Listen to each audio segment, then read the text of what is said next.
Martes de 5N, la información nos lleva a Pilar, concretamente a Manuel Alberti.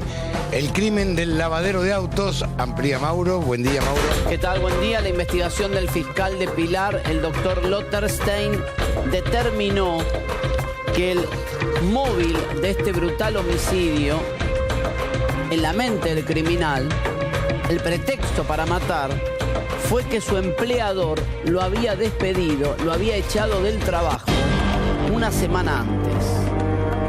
Roberto Maldonado, la víctima, era dueño de un lavadero que estamos viendo en Manuel Alberti Pilar.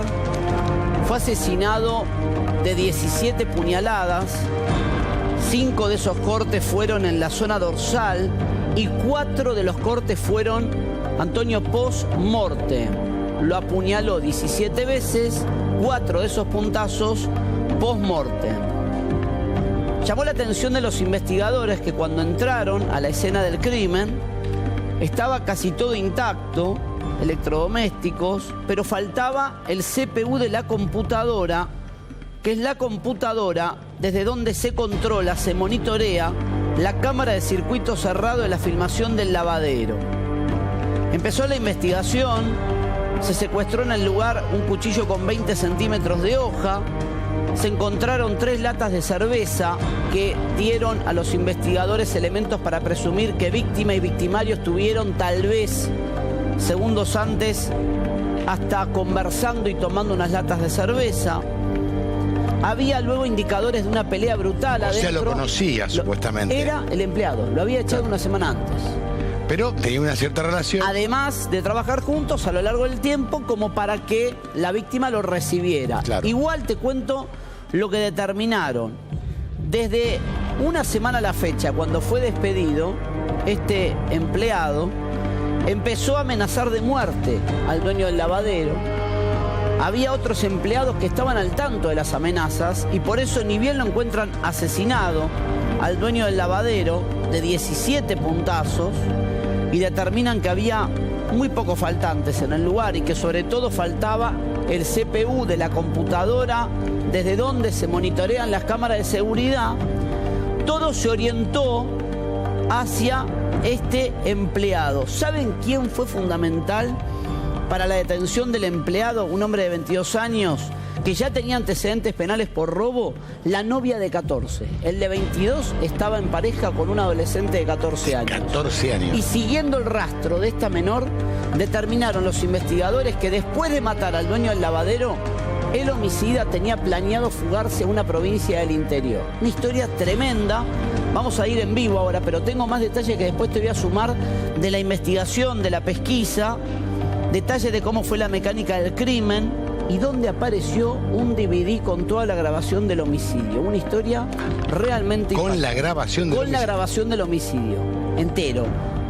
O sea, por más que se llevó el CPU, la CPU, había en un DVD. DVD quedó la grabación completa de cómo fue el crimen, que lo tiene el fiscal y le permitió establecer exactamente cómo fueron las cosas.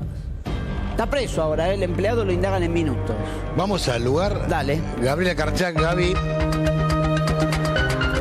Claro, Antonio, Mauro, hola, buen día. Eso es lo que les iba a contar. El empleado se llevó la CPU, pero no se llevó el DVR. Y entonces, a partir de esas cámaras, pudieron no solamente identificar, sino saber cómo fue su accionar criminal. ¿Dónde lo detienen? Lo detienen en la estación de trenes de Maquinista Sabio. Es una desviación del ramal Mitre, o sea, para llegar hasta Maquinista Sabio uno se tiene que tomar el Mitre, bajar en Tigre y tomarse otro ramal. Allí lo detuvieron. Es un tren que no pasa demasiado seguido. Y lo que decía Mauro, bueno, que la novia se haya quebrado y haya reconocido a su novio en las cámaras. Pero les contábamos que hacía 2 años más o menos estaba Roberto trabajando en este lugar, que también trabaja Fabián, que es el dueño del kiosco, que lo conocía. Estamos con Fabián.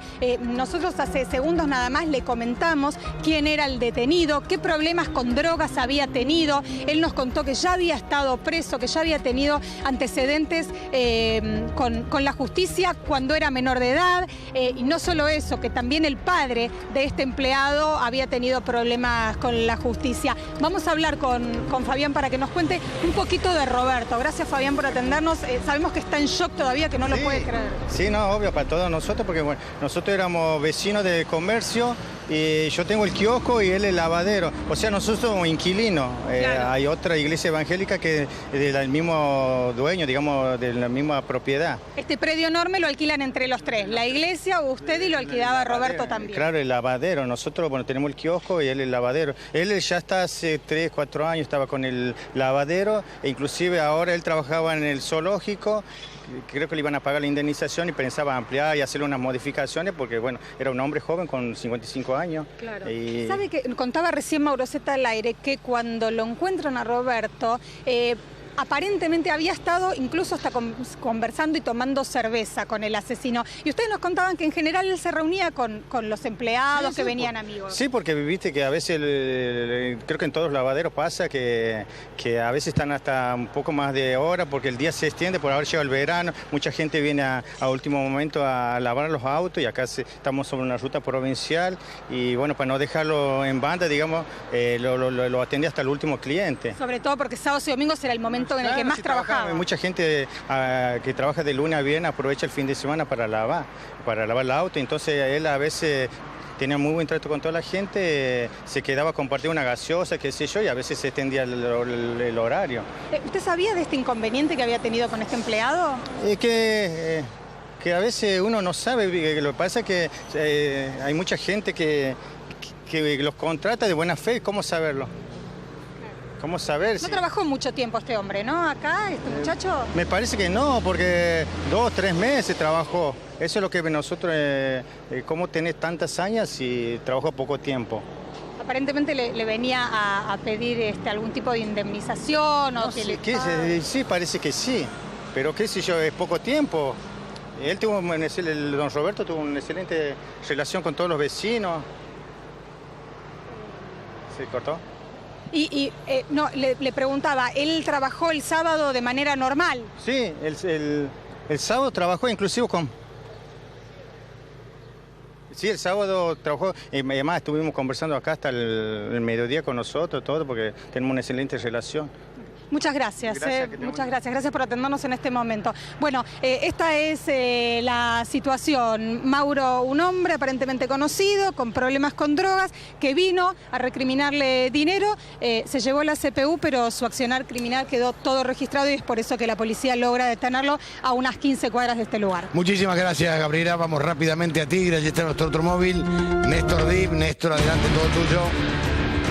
Bueno, muchas gracias, Antonio. Ahí estamos viendo cómo la gente de prefectura está haciendo los preparativos para sacar los cuerpos de las 2 personas identificadas como Domingo Macarone y Sandra Levitt, ambos fallecidos en las últimas horas, en función hasta este momento, por lo que se presume, por lo que se sabe, producto de un infortunado accidente por un escape de monóxido de carbono. Esta es la hipótesis que gana más fuerza por estas horas. Recién decíamos de que los trabajos de prefectura comenzaron hoy a la mañana temprano por orden de la justicia, donde se realizaron las pericias respectivas adentro de la embarcación. No presentaban los 2 cuerpos, ninguno de los 2, signos de violencia. Ambos fueron descubiertos en la noche del domingo, cuando aparentemente el dueño de un restaurante que está también aquí a unos metros en la zona de Tigre, en la zona del Delta, advirtió que esta pareja, que ya la había visto el sábado sobre la embarcación, el domingo no la había visto en todo el día, le pareció raro. Aparentemente alguien se asomó a la embarcación, vio los 2 cuerpos adentro de la misma y allí el domingo a la noche se dio parte a la prefectura con el consabido desenlace fatal de ambas personas. Estamos aguardando, decíamos, alguna precisión más y que concluyan las pericias y de alguna manera también habrá que aguardar a ver si la justicia tiene algo que decir por estas horas. Muy bien, muchísimas gracias, Néstor. Hasta luego.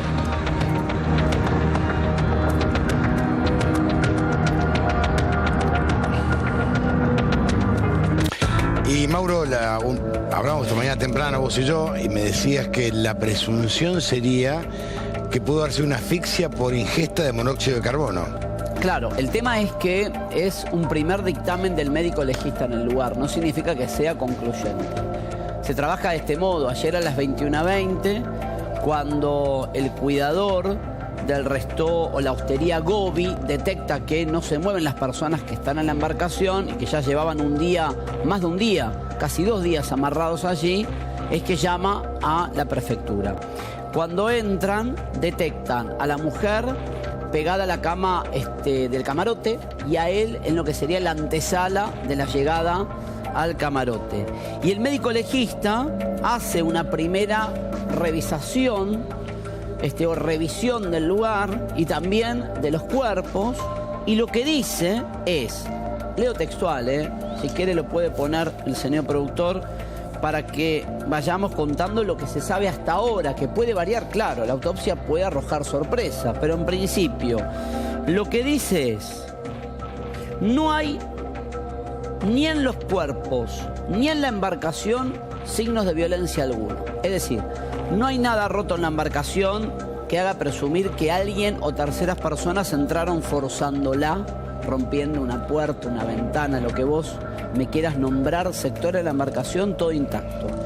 Los cuerpos no presentan hasta ahora, falta la autopsia, ningún signo de violencia visible. O sea, el legista dice, yo no veo acá disparos y no veo puñaladas. Esto es lo que está diciendo el primer informe forense.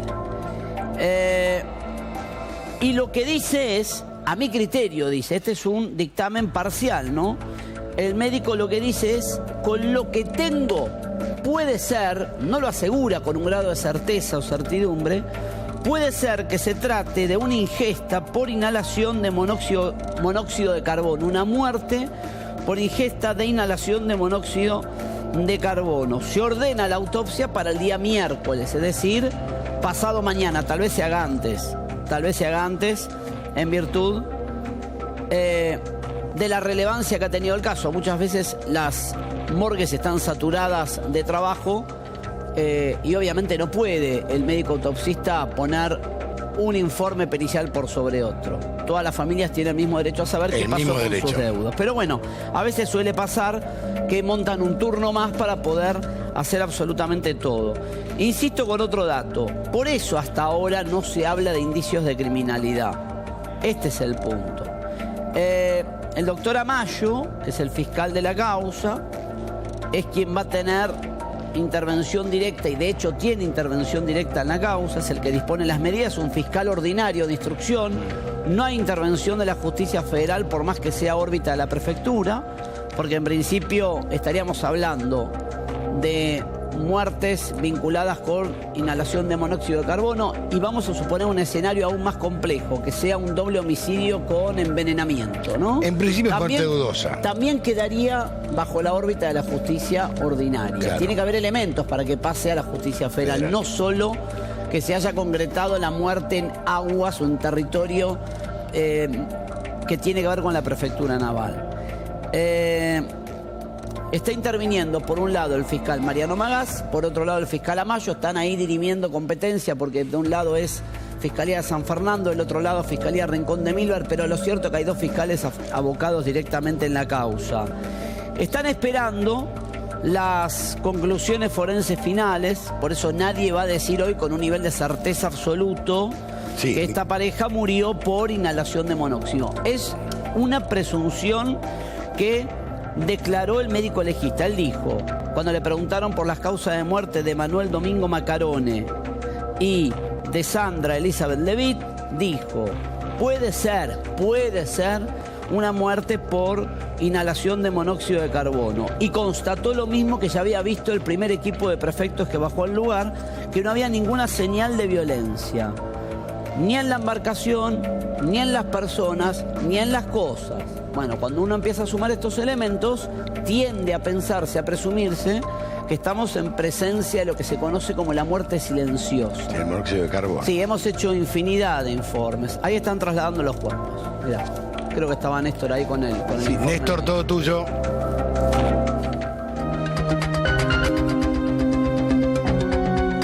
¿Esta es la morguera de prefectura, Mauro? Sí, habían dispuesto el miércoles como día para, por lo menos fue la primera determinación que se tomó. Veremos si se cambia la fecha. Claro, porque anoche era más complejo trabajar. Me imagino que la decisión, siendo 21 a 20, nos contaba Néstor, era muy difícil trabajar ayudándose con luces lo más Todo tuyo, Néstor. Bueno, muy bien, muchas gracias, Antonio. Ustedes están viendo el trámite que están cumplimentando ahora el personal de prefectura. Tienen una imagen bastante más clara ustedes con el zoom de la cámara. Desde el lugar donde nosotros nos encontramos, que estamos alrededor de unos 40 metros, más o menos, 35 metros del lugar donde se están haciendo las pericias. Ya han subido uno de los dos cuerpos. Ahora van a dar cumplimiento al otro, es decir, van a sacar al otro cuerpo que está obviamente adentro de la embarcación. Y digamos, la gente de prefectura comenzó con el trabajo de pericias hace relativamente poco tiempo. Más o menos tendremos que estar hablando de hace 1 hora y media, 2 horas aproximadamente como máximo. Por el tema de la luz, ¿no?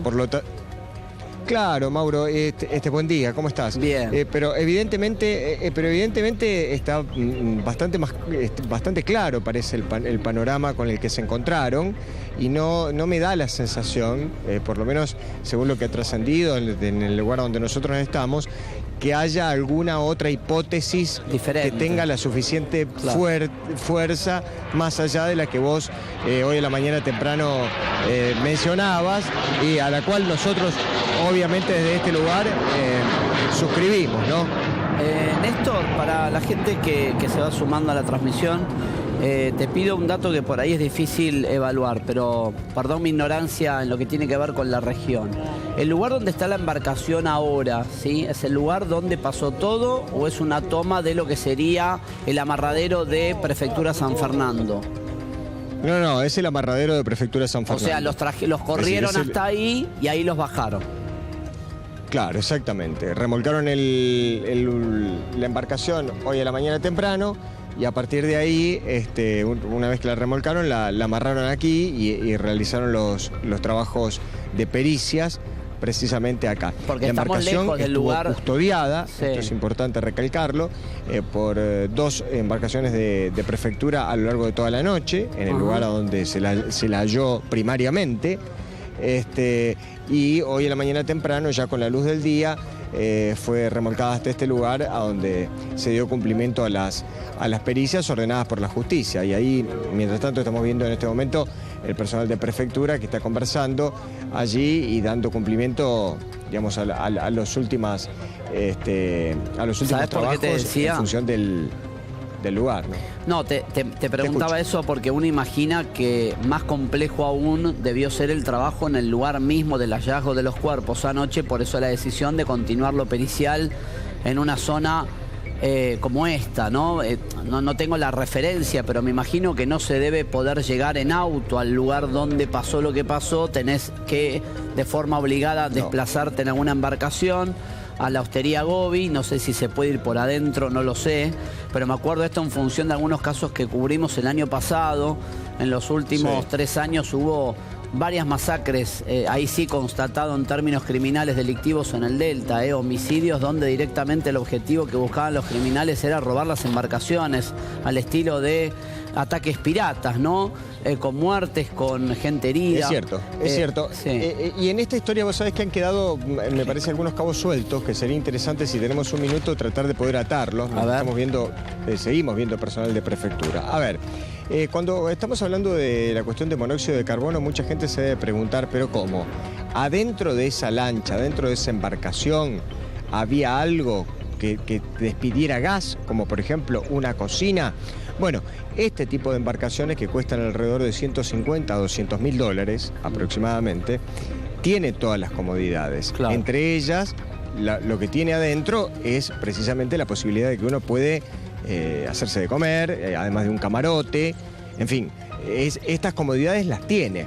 Por lo tanto, digamos, cuando uno habla de monóxido de carbono, lo primero que tiene que hacerse una referencia sobre qué es lo que lo pudo haber despedido al monóxido de carbono. Y en este caso, bueno, suponemos de que debe haber habido una garrafa o cosa por el estilo que está dentro de la embarcación. Allí me están diciendo de que en este momento Prefectura va a iniciar la salida del otro cuerpo, ¿no? Que va a la morgue de San Fernando, y por otro lado, ¿no? Exactamente. Y por otro lado, lo que quería puntualizar también es que cómo se llega al tema de descubrir de que estaban las 2 personas sin vida adentro de la embarcación. Porque hay muchos botes amarrados en donde no tienen ningún tipo de movimiento y no por eso la gente se está asomando para ver si adentro están vivos o no. Aparentemente, esta pareja el día sábado había estado en la cubierta de la embarcación, se los había visto, la gente del restaurante los había visto, quizás hasta hayan comido en Gobi. En el restaurante, claro, en Gobi, exactamente. Nosotros no lo sabemos, pero lo habían visto. El tema es que después del sábado no lo vieron más y el domingo vieron otra vez la embarcación amarrada exactamente en el mismo lugar, pero sin ningún tipo de movimiento. Suponemos que por lo que contó el prefecto, el encargado de dar la noticia de prefectura, González, alguien del restaurante le debe haber parecido sospechoso que el barco estuviera en el mismo lugar, la embarcación estuviera en el mismo lugar y que la pareja no se la viera. Entonces, alguien debe haberse arrimado a la embarcación, se debe haber asomado y debe haber visto allí que estaban los 2 cuerpos sin vida y allí se dio aviso a la prefectura. O sea que tenemos, ahí estamos viendo. ahí sacan el segundo cuerpo. Ah, sí, lamentablemente. Néstor, o sea, el cálculo es, en función del relato del personal de la Hostería Gobi, las muertes son entre el sábado pasado el mediodía y el domingo a las 21:20. Hay una franja horaria de 36 horas para analizar ahí. Da toda la sensación de que podría haberse tratado en la madrugada del domingo. Ya madrugada del domingo. Y da la sensación, porque si se trata de un escape de monóxido de carbono y se los vio el sábado, evidentemente quizás allí a la noche, cuando fueron a dormir, ocurrió este episodio. En el caso que haya sido esto, ¿no? Es decir, acá estamos hablando de lo que parece como a priori la causa más fuerte de la muerte, en función de que los cuerpos no presentan ningún tipo de violencia, tampoco hay disparos dentro de la cubierta de la lancha, tampoco hay un choque que en realidad abone una teoría de algún tipo de incidente afuera, en otro lugar. Nada. Y la embarcación siempre se la vio amarrada en el mismo sitio. Bien. Bueno, en un rato vamos a seguir entonces analizando qué pudo haber pasado y esperando sobre todo la autopsia, que es fundamental. Sí, recordemos también, Mauro, que los barcos tienen el motor en el interior. Por ese motivo puede haber una pérdida de monóxido de carbono como consecuencia de haber cargado gasoil o encender el motor para poder darle, qué sé yo, potencia de generador por la luz. No sé, hay un montón de temas que habrá que ver qué determina la justicia. En instantes volvemos.